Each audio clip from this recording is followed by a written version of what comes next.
Hello friends, നമസ്കാരം. Home മെക്കാനിക്കിലേക്ക് സ്വാഗതം. എൻ്റെ പേര് സാൻജോ ചെറിയാൻ. ഞാൻ മുമ്പ് ഒരിക്കലും ഒരു വാഷിംഗ് മെഷീൻ്റെ റിപ്പയറിങ് ചെയ്യുന്ന വീഡിയോ ചെയ്തിരുന്നു. അത് എൽ ജിയുടെ ഒരു ഫുള്ളി ഓട്ടോമാറ്റിക് മെഷീനായിരുന്നു. ഇപ്പോൾ ഒരു എൽ ജിയുടെ തന്നെ സെമി ഓട്ടോമാറ്റിക് മെഷീൻ്റെ കംപ്ലയിൻ്റാണ് അറ്റൻഡ് ചെയ്യാൻ പോകുന്നത്. ഇതെൻ്റെ വൈഫ് ഹൗസിലുള്ളതാണ്. അപ്പോൾ ഇതിൻ്റെ കംപ്ലയിൻ്റ് എന്താണെന്ന് വെച്ചാൽ, ഇതിൻ്റെ വാഷ് ടൈമർ നമ്മൾ സെറ്റ് ചെയ്ത് ഓൺ ചെയ്യുമ്പോൾ മോട്ടർ വർക്ക് ചെയ്യുന്ന സൗണ്ട് കേൾക്കുന്നുണ്ട്. പക്ഷേ ഇതിൻ്റെ ഡ്രം കറങ്ങുന്നില്ല. സ്പിന്ന് വർക്ക് ചെയ്യുന്നുണ്ട്. വാഷിങ്ങിന് മാത്രമാണ് ഈ കംപ്ലയിൻറ്റ് വരുന്നത്. അപ്പോൾ എന്താണെന്ന് നമുക്കൊന്ന് ഡീറ്റെയിൽ ആയിട്ടൊന്ന് നോക്കാം.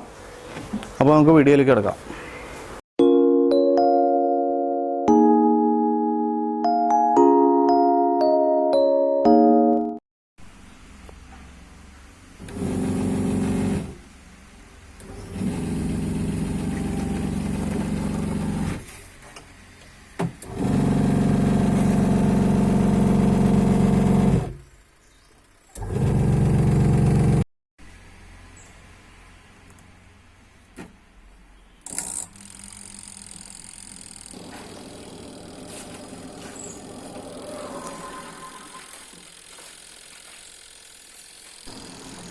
അപ്പോൾ ആദ്യം പറഞ്ഞ പോലെ തന്നെ അതിൻ്റെ വാഷിംഗ് മോഡിലിടുമ്പോൾ അത് ഡ്രമ്മ് കറങ്ങുന്നില്ല.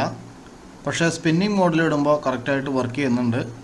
ഡീറ്റെയിൽ ആയിട്ട് ചെക്ക് ചെയ്യാൻ വേണ്ടി ബാക്ക് പാനൽ അഴിച്ചു മാറ്റുന്നു.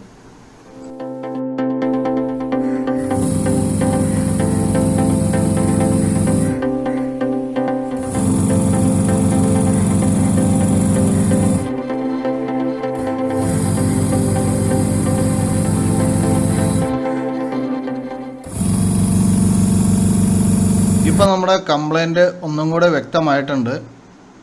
ഇതിൻ്റെ മോട്ടർ കറക്റ്റായിട്ട് വർക്ക് ചെയ്യുന്നത് കാണാം. പക്ഷെ ബെൽറ്റ് അനങ്ങുന്നില്ല.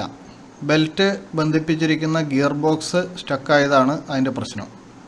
അതേസമയം ഇപ്പോൾ കാണുന്ന ഇതിൻ്റെ സ്പിന്നിങ് മോട്ടർ ഡയറക്റ്റ് കപ്പിൾഡാണ്. അതിന് യാതൊരു പ്രശ്നവുമില്ല. വാഷിംഗ് മോട്ടറാണ് ബെൽറ്റ് വഴി കണക്ട് ചെയ്തിരിക്കുന്നത്. അപ്പോൾ നമുക്ക് ആദ്യത്തെ സ്റ്റെപ്പായിട്ട് ഇതിൻ്റെ വാഷിംഗ് ചെയ്യുന്ന ആ ഡിസ്ക് അഴിച്ചു മാറ്റുകയാണ്. അതിനുശേഷം അതിൻ്റെ ബോട്ടം സൈഡ് ഡിസ്മാൻറ്റിൽ ചെയ്യണം.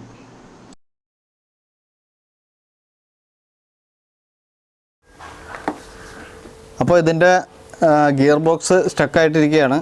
അപ്പോൾ ഗിയർ ബോക്സ് ഒന്നെങ്കിൽ യൂസ് ചെയ്യണം, അല്ലെങ്കിൽ അത് റീപ്ലേസ് ചെയ്യണം. അപ്പോൾ അതിന് വേണ്ടിയിട്ട് ഇതിൻ്റെ ബോട്ടം സൈഡ് മൊത്തമായിട്ട് അഴിച്ചു മാറ്റണം.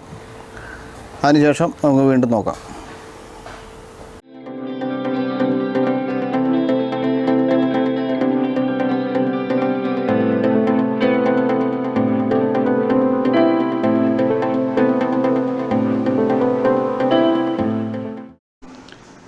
ബോട്ടം സൈഡ് സ്ക്രൂ അഴിക്കുന്നതിന് മുമ്പായിട്ട് നമുക്ക് ഇതിൻ്റെ ബെൽറ്റ് പുള്ളി ചെയ്തെടുക്കുന്നതാണ് ഇപ്പോൾ കാണുന്നത്.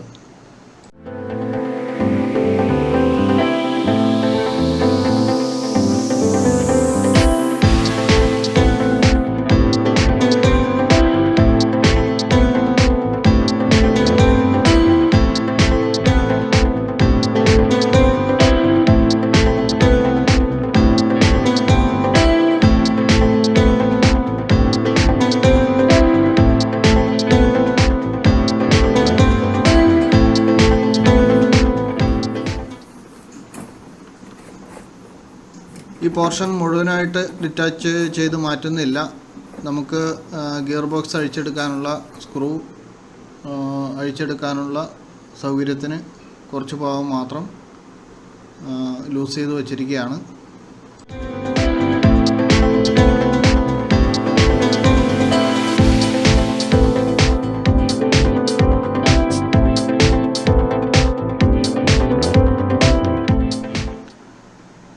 ഇപ്പോൾ ഈ കാണുന്ന ഈ മെഷീൻ്റെ ഗിയർ ബോക്സ് സ്റ്റക്കായി പോയതാണ് നമ്മുടെ കംപ്ലയിൻറ്റ്. അപ്പോൾ ഇത് വളരെ ശക്തിയായിട്ട് തിരിച്ചാൽ മാത്രമേ ഇത് കറങ്ങുന്നുള്ളൂ.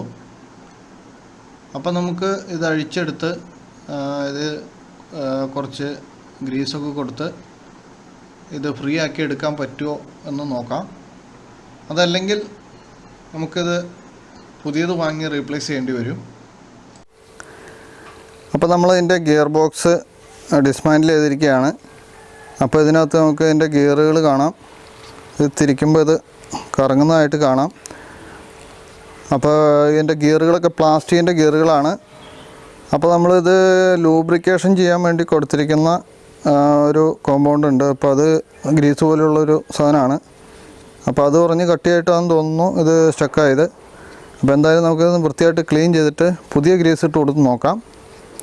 എന്നിട്ടും ശരിയായിട്ടില്ലെങ്കിൽ നമുക്ക് ഈ ഗിയർ ബോക്സ് യൂണിറ്റ് തന്നെ മാറ്റേണ്ടി വരും.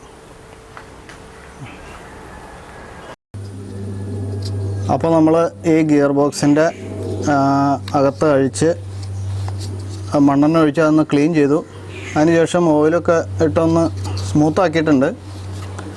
ഇപ്പോൾ ഇത് കുറച്ച് ഫ്രീ ആയിട്ട് കറങ്ങുന്നുണ്ട്. അപ്പോൾ നമുക്കിനി ഇത് ഫിറ്റ് ചെയ്ത് നോക്കാം.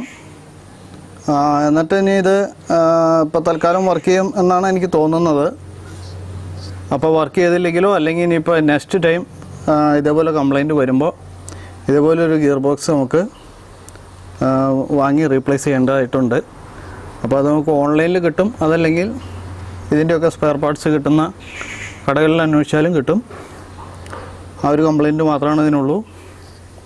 അപ്പോൾ ഞാൻ ആദ്യം വിചാരിച്ചത് ഇതിൻ്റെ ബെൽറ്റ്, ഈ കാണുന്ന ബെൽറ്റിൻ്റെ കംപ്ലൈൻ്റ് ആയിരിക്കും എന്നാണ് ഞാൻ ആദ്യം വിചാരിച്ചത്. പക്ഷേ ഈ ബെൽറ്റ് പുതിയതാണ്, ഇതിന് ഡാമേജ് ഒന്നും തന്നെ പറ്റിയിട്ടില്ല. അപ്പോൾ അതുകൊണ്ട് ഇത് മാറ്റേണ്ട ആവശ്യമില്ല. ഗിയർ ബോക്സാണ് കംപ്ലൈൻറ്റ്.